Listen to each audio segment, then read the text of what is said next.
We're going to do a reading of Seminar 1 of Lacan's, and I'm waiting for Adi, so let's read a bit. It's the first chapter, Introduction to the Commentaries on Freud's Papers on Technique, which mimics the seminar's title, Freud's Papers on Technique. I would very much like to start off this year, for which I offer you my best wishes, by telling you the fun is over. Last term you had little else to do but listen to me. I declare that this term now, starting, I trust, I hope, I venture to hope, that I too will hear from you a bit.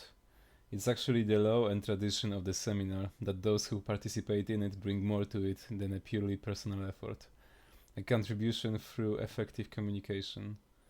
This can only come from those involved in the work in the most direct manner, from those for whom these seminars on texts may take on their full meaning, from those who are involved in a variety of capacities in our practice. All this does not exclude your obtaining from me answers that I will be in position to give you. It would be particularly appreciated if everyone were to give, according to his or her resources, his or her utmost in contributing to this new phase of the seminar. Your utmost consists in not replaying with a long face, saying it just so happens that this week you are particularly heavily burdened, when I call upon one or other of you and consign a specific segment of our common task to him or her. I am talking here to those who are part of the psychoanalytic group that we represent. I would like you to realize that if it is constituted as such, as an autonomous group, it is for a task that for each of us brings with it nothing less than the future, the meaning of everything we do and will have to do for the rest of our lives. If you are not coming to put into question everything you do, I don't see why you're here. Why would those who do not sense the meaning of this task remain tied to us, rather than joining up with some sort of bureaucracy or other? Setting up the expectations. Pretty amazing. And putting a burden on the listeners, which is good, I guess. These reflections are particularly pertinent to my way of thinking, just when we are going to tackle what are commonly called Freud's papers on technique. Papers on technique is a term that a certain tradition has already fixed upon.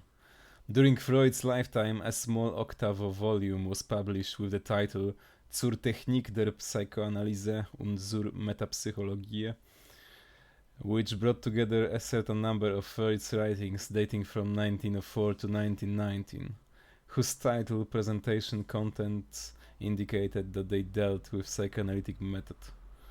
The motivation and justification for this format is that there are good grounds for cautioning an inexperienced practitioner who would like to embark upon analysis so that he might avoid a certain number of confusions regarding the practice of the method and also regarding its essence. There are passages in these writings which are extremely important for understanding the progress that the development of practice has seen over these years. What one sees gradually appearing there are notions fundamental to the mode of operation of the analytic therapy, the notion of resistance and the function of transference, the mode of operation and of intervention in the transference, and even, up to a certain point, the essential role of the transference neurosis. There is no need, then, to underline any further the quite special interest this little collection of writings possesses.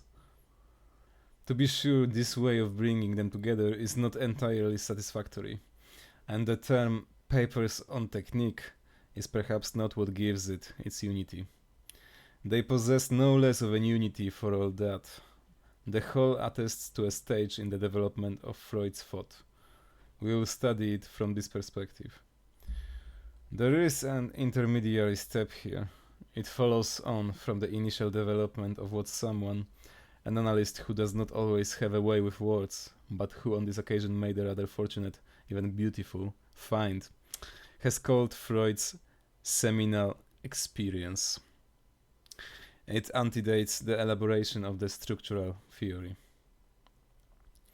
And footnote: the structural theory is the shorthand term for Freud's theory of the ego, id, and superego, introduced with The Ego and the Id, 1923.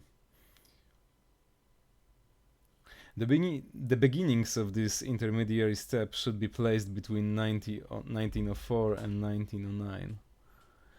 The article on the psychoanalytic method appeared in 1904. Footnote: Freud's psychoanalytic procedure. That's the title. The article on the psychoanalytic method appeared in 1904. Some say that this is where the word psychoanalysis first appears, which isn't true, since Freud has used it well before. But what matters is that it is there used in a formal manner, in the very title of the article. 1909, the date of the lectures at Clark University. Freud's journey to America, accompanied by his son, Jung. If we pick up the thread again in the year 1920, we find the theory of the agencies, the structural, or again the metapsychological theory, as Freud called it. That is another theoretical development which he bequeathed to us out of his experience and his discovery.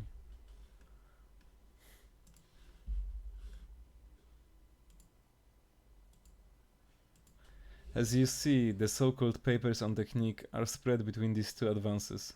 It is what gives them their meaning. It is a mistake to think that they owe their unity to the fact that Freud discusses technique in them. In a certain sense, Freud never ceased discussing technique. I only have to remind you of the Studien über Hysterie, which is nothing other than one long account of the discovery of the analytic technique. That is where we witness it in the making, and that is what makes these studies priceless.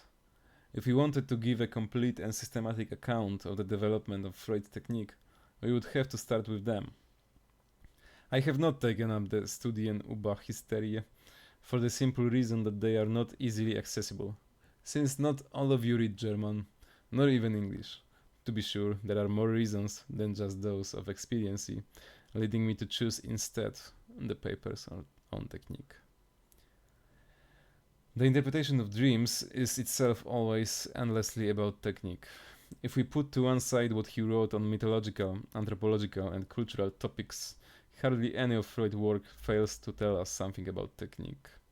I do not need to emphasize that an article like Analysis Terminable and Interminable, which appeared around 1934, is one of the most important on technique. I would now like to stress what in my opinion is the best frame of mind in which to conduct our commentary on these papers. This term. This is a matter that should be settled today. If we are under the impression that we are here to stand back in admiration of the Freudian texts and marvel at them, we will certainly be well satisfied. The freshness and vivacity of these papers is not surpassed by any of Freud's other writings. At times his personality is revealed in them in so direct a manner that one cannot fail to remark it. The simplicity and frankness of tone are in and of themselves a kind of education. More specifically, the ease with which the question of practical rules to be observed is dealt with shows us the extent to which they were, for Freud, an instrument, in the sense that one says one has a hammer firmly in hand. Firmly held by this hand of mine, he says in short, and this is how I am accustomed to holding it. Others may possibly prefer a marginally different instrument, which sits better in their hand. You will come across passages that will tell you that far more clearly than I do in this metaphorical way. So, the codification of rules of technique is dealt with in these papers with a freedom, which in and of itself might well be a sufficient education, and even on a first reading bears fruit and yields its reward. There is nothing more wholesome and liberating, and nothing demonstrates more clearly that the real issue lies elsewhere. But that's not all. In the manner in which Freud communicates to us what we could call the paths of the truth of his thought, there is a quite different aspect. to be discovered in those passages which may perhaps appear of secondary importance, but which are nonetheless quite perceptible. It is the long-suffering side of his personality, the feeling he has of the necessity of authority, which in his case is not without a certain fundamental depreciation of what anyone who has something to communicate or teach can expect from those who listen and follow him. In many a place we come across a measure of profound contempt for the manner in which these things are made use of and understood. As you will see, I even believe that one finds in him a very specific disparagement of the human raw material made available to him by the society in which he lived. Undoubtedly, this is what allows us to catch a glimpse of why Freud, in contrast to what happens in his writings, mobilized the full weight of his authority so as to assure, so he believed, the future of analysis. He both excluded all manner of doctrinal dissensions, quite real dissensions, which emerged, and at the same time was quite imperious as to what could be organized around him as the means for the transmission of his teaching. All this is only a glimpse of what this reading reveals of the historical aspects of Freud's activity and presence. Are we going to restrict ourselves to this level?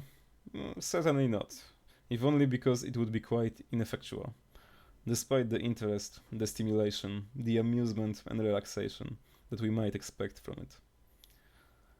It is always in relation to the question, what do we do when we do analysis, that up to now I have offered this commentary of Freud.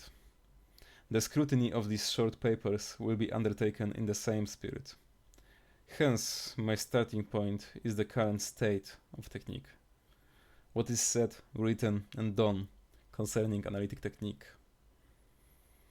I don't know if most of you, I hope at least some, are fully aware of the following fact.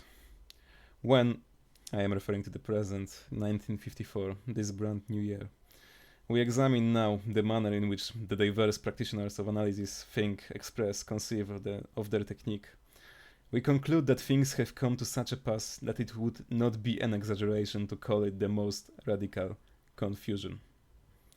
I can tell you that right now, among those who are analysts and who think, which already limits the field, there isn't perhaps a single one who, deep down, has the same conception as any other of his contemporaries or peers as to what one does, what one aims to do, what one achieves, what is going on in analysis.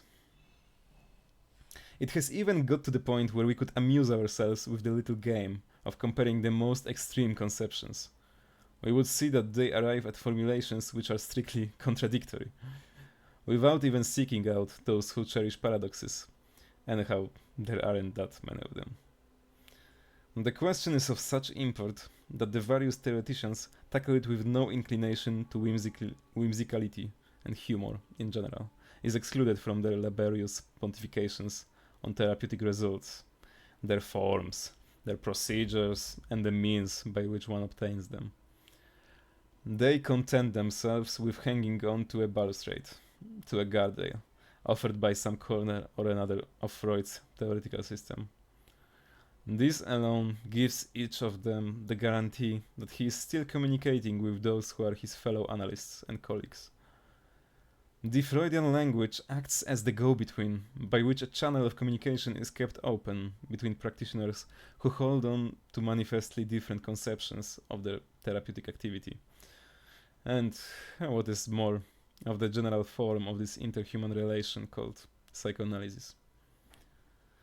When I say interhuman relation, you can already see that I am describing things the way they are today. Indeed, the elaboration of the notion of the relation between analyst and analysand is the path taken by contemporary analytic doctrines in trying to rediscover a firm basis for the realities of that experience. Certainly, it represents the most fertile line of thought traced out since Freud's death. Balint calls it a two-body psychology, a term which, in fact, is not his, but which he borrowed from the late Rickman, one of the rare souls to have had a modicum of theoretical originality in analytic circles, since Freud's death. Around this formula, one may quite easily align all studies on object relations, on the importance of countertransference, and on a certain set of related terms, amongst which fantasy stands in the foreground. The imaginary interrelation between analysand and analyst is thus something we shall have to take into consideration. Does this mean this is the way to locate our problem precisely? On the one hand, yeah. On the other, no.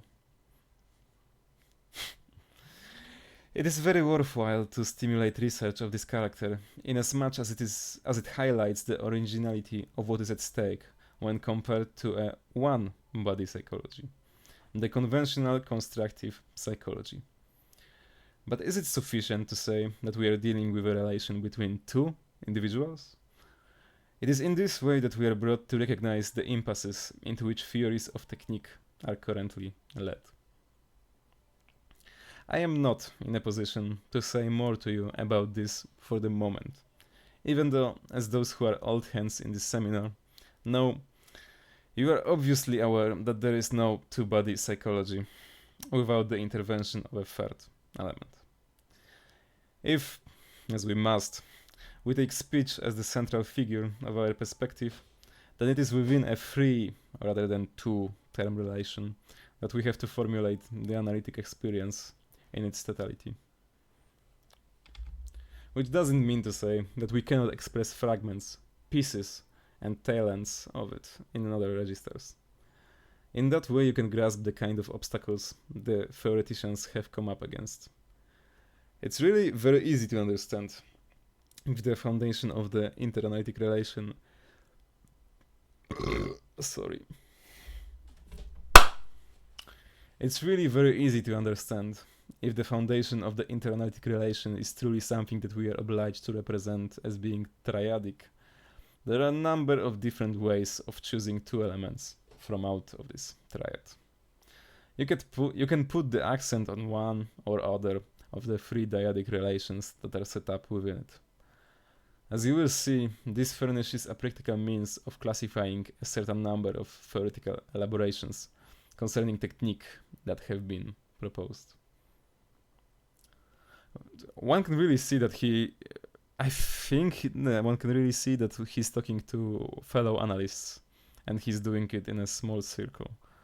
Because, like, in contrast to later seminars, here he's very concise and he brings up precise points related to practice. Like, he doesn't start out with Aristotle or some obscure points from theology. He just talks about technique, and it's kind of refreshing after reading seminars 7 and 11. Yeah, let's continue. All this may appear to you at the moment to be a little abstract, and I want to do my best to tell you something a bit more concrete, to bring you into this discussion. I am going to remind you quickly of Freud's seminal experience.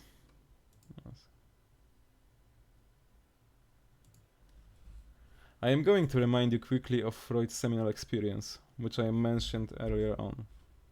I'm going to move to a different channel.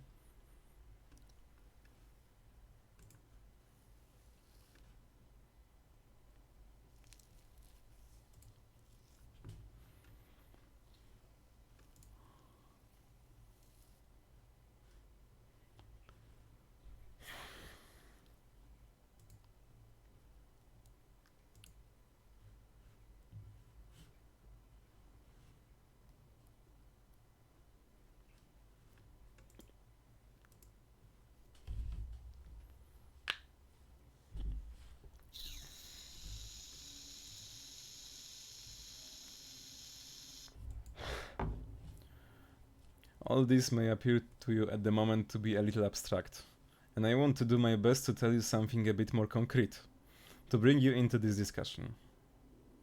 I am going to remind you quickly of Freud's seminal experience, which I mentioned earlier on, since in fact that is what was partly the object of our lectures of last term, totally centered as they were on the notion that the complete reconstitution of the subject's history is the element that is essential, constitutive, and structural for analytic progress.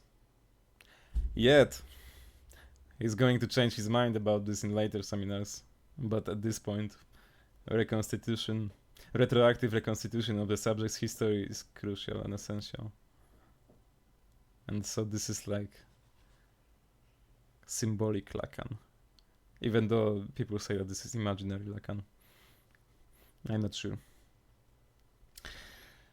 I believe that I have demonstrated that that is where Freud started from.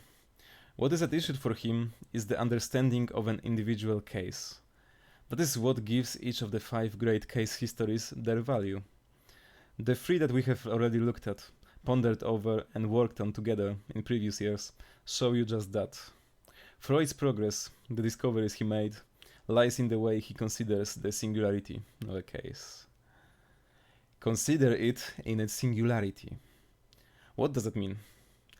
That means essentially that for him, the interest, the essence, the basis, the dimension proper to analysis is the reintegration by the subject of his history, right up to the furthermost perceptible limits. That is to say, into a dimension that goes well beyond the limits of the individual.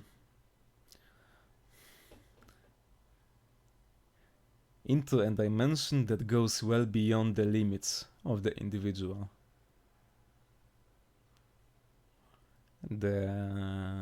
Before your birth, you are already inserted into a symbolic network. Right up to the furthermost perceptible limits, that is to say, into a dimension that goes well beyond the limits of the individual. To lay the foundations, deduce it, demonstrate it, employing 1,000 subtleties in Freud's texts, is what we have accomplished together over the last few years. What reveals this dimension is the accent that Freud puts in each case on those points that it is essential to overcome by means of the technique, and which are what I will call the bearings, situations, of the history. Does this amount to placing the accent on the past, as it may appear at first sight? I showed you that it is not as simple as that. History is not the past. History is the past insofar as it is historicized in the present. Historicized in the present because it was lived in the past. This is gold. History is not the past. History is the past insofar as it is historicized in the present. Reconstructed in the present, re-symbolized retroactively in the present. So the solution is created in the present, but it is history. Not the past. Even though the past is the raw material. Nah. Like the past is in a sense like the Kant's noumenon. We have to assume the past, like raw sense data, not the noumenon. The raw sense data, which is then transfigured by Kant's subject into phenomena. So raw sense data is an assumption which grounds the system, and the past is, we have to assume the past, but we don't know the past. We know what you can tell us about the past, and that is already history, because you have to tell us. And we don't live words, we live experiences. History is the past insofar as it is historicized in the present. Historicized in the present because it was lived in the past. The path of restitution of the subject's history takes the form of a quest for the restitution of the past. We should consider this restitution as the but to be aimed at by the recourses of technique.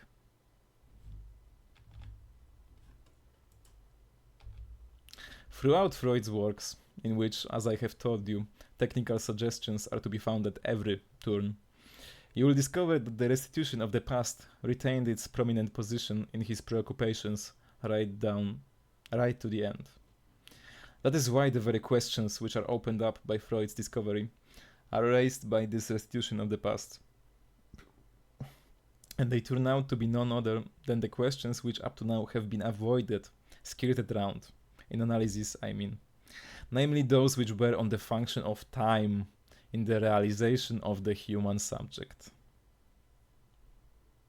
The function of time in the realization of the human subject. When we return to the origin of the Freudian experience, and when I say origin, I do not mean historical origin, but point source, one realizes that this is what has always kept analysis alive, despite the profoundly different garbs it has been given. Again and again, Freud emphasizes the restitution of the past, even when, with the conception of the three agencies, you will see that one can even talk of four, he gives a considerable extension to the structural point of view, favoring thereby a certain orientation which will increasingly focus on the analytic relation in the present, on the here and now of the session, between the four walls of analysis. To back up what I am telling you, all I need do is cite an article he published in 1934, Konstruktionen in der Analyse, in which what is at issue, again and as ever, is the reconstruction of the subject's history. You won't find a more characteristic instance of the persistence of this point of view in all of Freud's work. In this article, it is something like a final insistence of this pivotal theme. We have here something like the distilled essence, the point, the last word on what has been at stake all along, in a work as central as the Wolfman. What value does the subject's reconstructed past have? One could say that Freud touches there, though one senses it many other places in his corpus, on a notion that was emerging in the course of our discussion last term, and which is roughly the following. The fact that the subject relieves, comes to remember, in the intuitive sense of the word, the formative events of his existence, is not in itself so very important. What matters is what he reconstructs of it. What matters is what he reconstructs of it.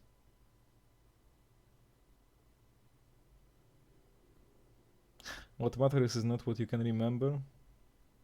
What matters is what you can say about it and how you can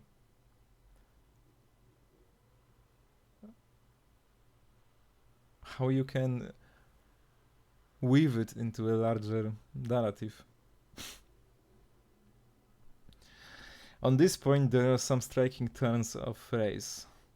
After all, Freud writes, Träume, dreams, sind auch Erinnern, are also a way of remembering. He even goes so far as to say that screen memories themselves are, after all, an adequate representative of what is at issue. To be sure, in their manifest form as memories, they certainly are not. But if we work on them sufficiently, they render up to us the equivalent of what we are looking for. Can you see where this is all leading to? It leads, within Freud's own conception, to an idea that what is involved is a reading, a qualified and skilled translation of the cryptogram, representing what the subject is conscious of at the moment. What am I going to say now? Of himself? No, not only of himself and of everything else. This is to say, of the whole of his system. What a weird fucking sentence. What am I going to say now? Of himself? No, not only of himself and of everything else. That is to say, the whole of his system. He's talking about the patient. Cryptogram representing what the subject is conscious at the moment. What am I going to say now? Of himself? Conscious of himself? No, not conscious of himself and of everything else. That is to say, the whole of his system, the subject system. As I told you just a moment ago, the restitution of the subject's wholeness appears in the guise of a restoration of the past. But the stress is always placed more on the side of reconstruction than on that of reliving. In the reliving. What a relief. Than on that of reliving, in the sense we have grown used to calling affective. The precise reliving, that the subject remembers something as truly belonging to him, as having truly been lived through, with which he communicates and which he adapts. We have the most explicit indication in Freud's writings that is not what is essential. What is essential is reconstruction, the term he employs right up to the end. There is something truly remarkable here, which would be paradoxical if we gained access to it without having an awareness of the meaning it may take on in the register of speech, which I am trying here to highlight as being necessary to the understanding of our experience. I would say, when all is said and done, it is less a matter of remembering than of rewriting history. I tell you what there is in Freud. That doesn't imply that he was right. But this thread is continuous, permanently subjacent to his thought's development. He never abandoned something which can only be put in the way I found of saying it. Rewriting history. A formula which allows one to put in perspective the various directions that he gives apropos of little details in the narratives within analysis. Rewriting history. Not remembering. No, remembering is a part of it, I guess. But you don't get better by remembering. You remember more when you get better. To the Freudian conception that I am expounding to you, I could counterpose completely different conceptions of the analytic experience. Certain authors maintain that analysis is a sort of homeopathic discharge by the subject of his fantasized understanding of the world. In their view, this fantasized understanding should, little by little, within the day-to-day experience taking place in the consulting room, boil down, transform itself, and achieve a new equilibrium within a given relation to the real. And by the real, he means just reality at this point, not the later real. A reality. A new equilibrium within a given relation to the real. What is emphasized here, as you see, in clear contrast to Freud, is the transformation of the fantasized relation in the course of a relation which one calls, without further ado, real. Let me reread this, because this was a long sentence. What is emphasized here, as you see, in clear contrast to Freud, is the transformation of the fantasized relation in the course of a relation which one calls, without further ado, real. He's shitting on ego psychology and the fact that they want to conform the patient's ego to reality and to bring him out of his fantasy.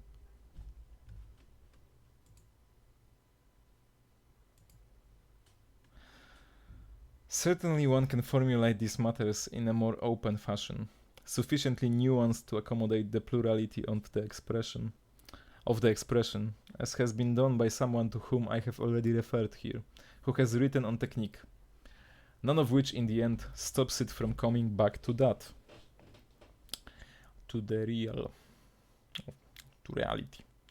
Some peculiar repercussions thereby result, which we will be in a position to point to when we come to our commentary on the Freudian texts. How did the practice that Freud initiated get transformed into a manipulation of the analysant relationship in the sense that I have just outlined? That's the fundamental question that we will be encountering in the course of the study we are undertaking. The ideas that Freud introduced in the period immediately after that of the papers on technique, namely those of the three agencies, were greeted, employed, and dealt with in such a way as to result in this transformation. Of the three, the ego took on the greatest importance. Since then, all subsequent development of analytic technique has revolved around the conception of the ego, and that is where we must locate the source of all the difficulties arising out of the theoretical elaboration on this development in practice. The ego. There is, without doubt, a world of difference between what we actually do in this sort of then. There is, without doubt, a world of difference between what we actually do in this sort of then, where the patient talks to us and where, from time to time, we talk to him, and the theoretical account that we give of it. Even in Freud, where the gap is infinitely more narrow, we have the impression that some distance remains. I am certainly not the only one to have asked myself the question, what was Freud really doing? Berger asked this question in plain black and white, and answers that we don't really know much, apart from what Freud himself allowed us to see when he himself sat down, also in plain black and white, the fruits of certain of his experiences, namely his 5 great case histories. They are the best introduction we have to the manner in which Freud behaved. But it really does seem as if the character of his experience cannot be reproduced in its concrete reality. For one very simple reason, on which I have already insisted: the singularity of the analytic experience when it comes to Freud. It really was Freud who opened up this path of experience. This in itself gave him an absolutely unique perspective, as his dialogue with the patient demonstrates. As one can sense all the time, the patient is for him only a sort of prop or question, or sometimes even a check along the path that he, Freud, took alone. Hence the drama, in the true sense of the word, of his quest. The drama which, in each of the cases he gave us, ends in failure. Throughout his life, Freud followed the paths that he opened up in the course of this experience, attaining in the end something that one could call a promised land. One cannot say, however, that he entered into it. You need only read what can be considered to be his testament, Analysis Terminable and Interminable, in order to see that if there was one thing that he was aware of, it wasn't that he hadn't entered into it, into the promised land. This article isn't recommended reading for all and sundry, for anyone who knows how to read. Luckily, there are not that many people who do know how to read. It is a difficult one to digest if you happen to be an analyst. If you aren't an analyst, you don't give a toss. Those who find themselves in a position to follow Freud are confronted with the question as to how the paths we inherit were adopted, reapprehended, and rethought through. So we cannot do anything else but gather together what we will contribute to it under the heading of a critique of analytic technique. Technique is and can only be of any value to the extent that we understand wherein lies the fundamental question for the analyst who adopts it. Well then, we should note first of all that we hear the ego spoken of as the ally of the analyst. And not only the ally, but the sole source of knowledge. The only thing we know of is the ego. That's the way it is usually put. Anna Freud, Penichel, nearly all those who have written about analysis since 1920 say it over and over again. We speak only to the ego. We are in communication with the ego alone. Everything is channeled via the ego. On the other hand, in contrast, every advance made by this ego psychology can be summed up as follows.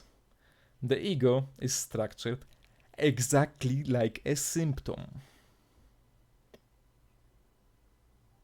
At the heart of the subject, it is only a privileged symptom, the human symptom par excellence, the mental illness of man. If ever he had given a more concise opinion on anything, the ego is a sickness, a mental sickness of man. Shit.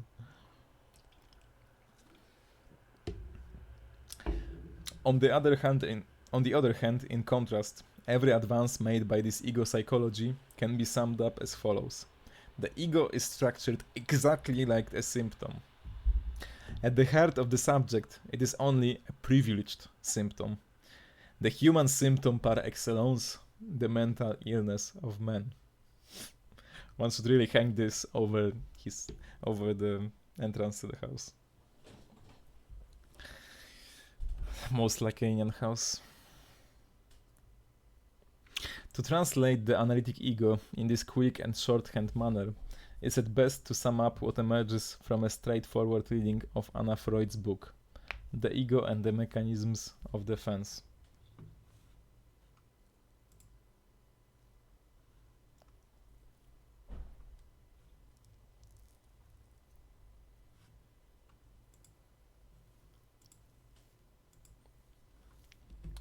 To translate the analytic ego in this quick and shorthand manner is at best to sum up what emerges from a straightforward reading of Anna Freud's book, The Ego and the Mechanisms of Defense. One cannot avoid being struck by the fact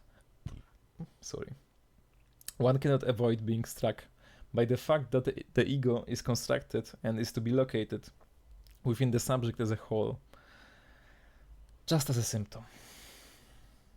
Nothing differentiates the one from the other. No objection can be made to this quite dazzling argument. No less dazzling is the fact that things have got so confused that the catalogue of defense mechanisms which make up the ego is as heterogeneous as a list. No less dazzling is the fact that things have got so confused that the catalogue of defense mechanisms which make up the ego is as heterogeneous a list as one could conceive of. Anna Freud herself underscores this very clearly. To bring repression closer to notions such as the turning of the drive against its object or the inversion of its aims is to put side by side elements which are in no respect homogeneous.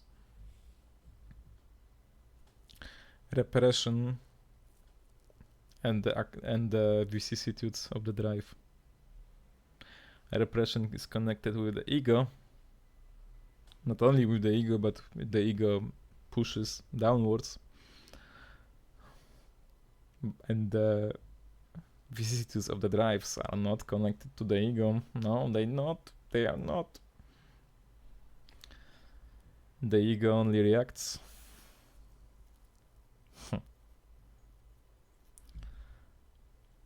Given the point where we still find ourselves, perhaps we cannot do any better now, but we can still highlight the profound ambiguity of the conception analysts entertain of the ego, which is the only thing to which one has access, despite also being only another hindrance, a failure, a slip. At the start of his chapters on analytic interpretation, Fenichel speaks of the ego as everyone does, and feels the need to say that it plays the essential role of being a function by which the subject learns the meaning of words. So, from the very start then, Fenichel is at the heart of the matter. Everything is there. The issue is knowing whether the meaning of the ego exceeds the self. Moi. If this function is a function of the ego, everything that follows in Fenichel's account is incomprehensible, and besides, he doesn't press the point. I say that it is a slip of the pen, since it is in pursuit, and everything that goes on from there amounts to saying the opposite, and leads him to the conclusion that, in the end, The id and the ego amount to exactly the same thing, which isn't about to clarify matters. But I repeat, either the subsequent argument is unthinkable or it is not true, that the ego is the function through which the subject learns the meaning of words. This ego, what is it? What is the subject caught up in, which is beyond the meaning of words, a completely different matter? Language, whose role is formative, quite fundamental in his history. With respect to Freud's paper on technique, we will have to ask ourselves these questions, which will take us a long way, but only a condition that it is first of all in relation to each of our experiences. It will also be incumbent upon us when we try to engage in discussions taking as our starting point the present state of theory and technique, to ask ourselves what was already implicit in what Freud brought us. What perhaps already inclined him towards this formula to which we are now led in our practices? What constraints might there be in the manner in which we are led to look at things? Or in what sense does something that has happened since amount to being a development? Or in what sense does something that has happened since amount to being a development, a more rigorous systematization, which corresponds better to reality? This is the register with which our commentary will take on its meaning. I would like to give you a still clearer sense of how I envisage this seminar. At the end of the last few lectures I delivered to you, you had a taste of a reading of what can be called the psychoanalytic myth. The direction of this reading is not so much that of criticism as of gauging the reality which confronted it, and to which it offers its mythical reply. Well, the problem is more restricted, but also much more pressing where technique is concerned. Indeed, the scrutiny that we will have to engage in everything pertaining to our technique, falls within the purview of our own discipline. If we have to differentiate the actions and the behavior of the subject from what he says to us about them in the session, I would say that our actual behavior in the analytic session is just as far from the theoretical account that we give of it.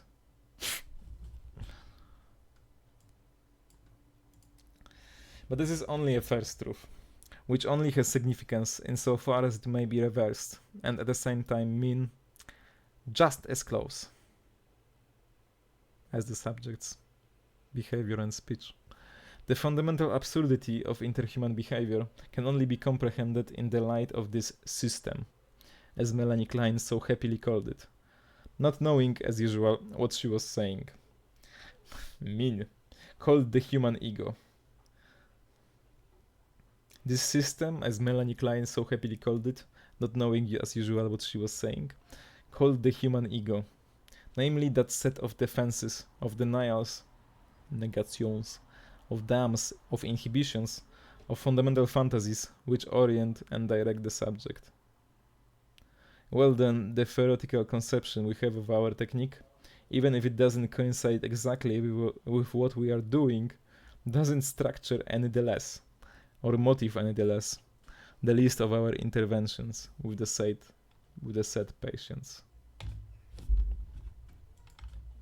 And that is precisely what is so serious.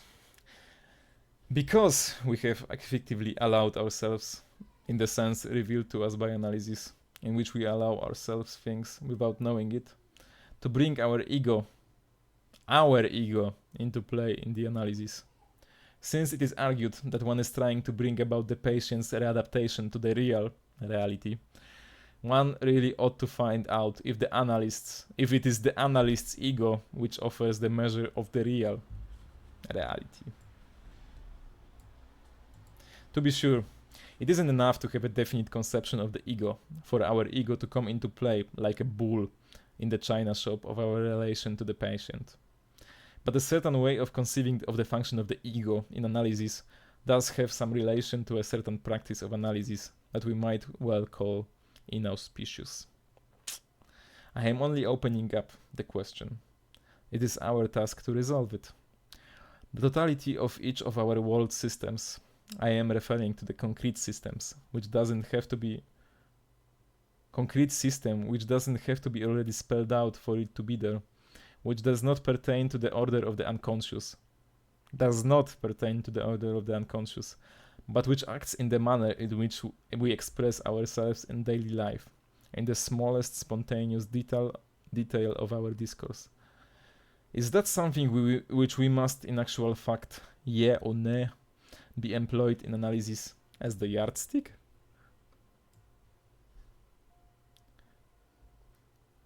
The totality of each of our word systems. I am referring to the concrete system, which doesn't have to be already spelled out for it to be there, which does not pertain to the order of the unconscious, but which acts in the manner in which we express ourselves in daily life, in the smallest spontaneous detail of our discourse. Is that something which must, in actual fact, yea or nay, be employed in analysis as the yardstick? I think I have opened up the question sufficiently for you now to see the point of what we can do together. Manoni, will you get together with one of your neighbors, Anzi, for instance, to study the notion of resistance in those of Freud's writings available to you under the title On Psychoanalytic Technique, published by Presses Universitaris? Don't overlook the concluding lectures of the introductory lectures. Will two others, Perrier and Granov, for instance, collaborate on the same topic? Then we will see how to proceed. We will let ourselves be guided by experience itself. Shit, immediately putting motherfuckers to work. Good. This was a nice introductory chapter. He talked about how ego psychology basically turned into a huge heresy, according to him.